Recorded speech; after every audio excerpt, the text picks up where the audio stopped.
BJP core అంశాల్లో కీలకమైన జమినీ ఎన్నికలకు తీసుకొచ్చేందుకు కేంద్ర మంత్రి నరేంద్ర మోడీ నేతృత్వంలోని కేంద్ర ప్రభుత్వం పట్టుదలతో ఉంది. ఈ క్రమంలోనే దేశం మొత్తం ఒకేసారి అన్ని రాష్ట్రాల అసెంబ్లీ ఎన్నికలు, లోక్సభ ఎన్నికలకు నిర్వహించేలా పావులు కదుపుతుంది. ఈ నేపథ్యంలోనే ఒకే దేశంలో ఒకే ఎన్నికకు విధి విధానాలు, సాధ్యాల కోసం మాజీ రాష్ట్రపతి రామ్నాథ్ కోవింద్ నేతృత్వంలో ఒక కమిటీని కూడా కేంద్రం ఏర్పాటు చేసింది. ఇక ఆ కమిటీ కొన్ని నెలల పాటు విశ్లేషణ, అభిప్రాయాలు సేకరించి ఒక రిపోర్ట్ను కేంద్ర ప్రభుత్వానికి అందించింది. అయితే ఆ గోవింద్ కమిటీ సిఫార్సులను తాజాగా నరేంద్ర మోడీ అధ్యక్షతన భేటీ అయిన కేంద్ర మంత్రివర్గం ఆమోదముద్ర వేసింది. దేశంలో జమినీ ఎన్నికలకు సంబంధించి కేంద్ర ప్రభుత్వం ఏర్పాటు చేసిన 18,626 పేజీల సమగ్ర నివేదికను మాజీ రాష్ట్రపతి రామ్నాథ్ కోవింద్, రాష్ట్రపతి ద్రౌపది ముర్ముకు సమర్పించారు. 2023 సెప్టెంబర్ 2వ తేదీన వన్ నేషన్ వన్ ఎలక్షన్కు సంబంధించిన నివేదికను ప్రారంభించారు. పలువురు నిపుణులు ఆధ్వర్యంలో 191 రోజుల సుదీర్ఘ కసరత్తు తర్వాత ఈ రిపోర్ట్ను పూర్తి చేశారు.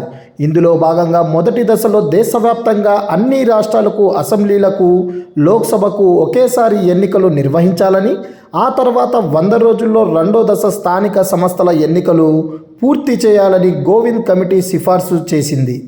బీజేపీ కోర్ అంశాల్లో కీలకమైన జమినీ ఎన్నికలకు తీసుకొచ్చేందుకు కేంద్ర మంత్రి నరేంద్ర మోడీ నేతృత్వంలోని కేంద్ర ప్రభుత్వం పట్టుదలతో ఉంది.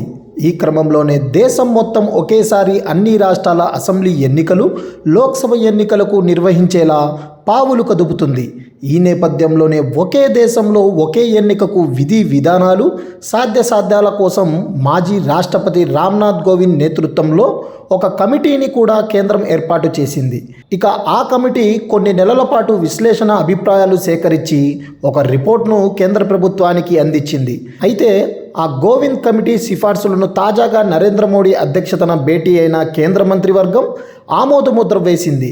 దేశంలో జమినీ ఎన్నికలకు సంబంధించి కేంద్ర ప్రభుత్వం ఏర్పాటు చేసిన 18,626 పేజీల సమగ్ర నివేదికను మాజీ రాష్ట్రపతి రామ్నాథ్ కోవింద్, రాష్ట్రపతి ద్రౌపది ముర్ముకు సమర్పించారు. 2023 సెప్టెంబర్ 2వ తేదీన వన్ నేషన్ వన్ ఎలక్షన్కు సంబంధించిన నివేదికను ప్రారంభించారు. పలువురు నిపుణులు ఆధ్వర్యంలో 191 రోజుల సుదీర్ఘ కసరత్తు తర్వాత ఈ రిపోర్ట్ను పూర్తి చేశారు. ఇందులో భాగంగా మొదటి దశలో దేశవ్యాప్తంగా అన్ని రాష్ట్రాలకు అసెంబ్లీలకు, లోక్సభకు ఒకేసారి ఎన్నికలు నిర్వహించాలని, ఆ తర్వాత 100 రోజుల్లో రెండో దశ స్థానిక సంస్థల ఎన్నికలు పూర్తి చేయాలని గోవింద్ కమిటీ సిఫార్సు చేసింది.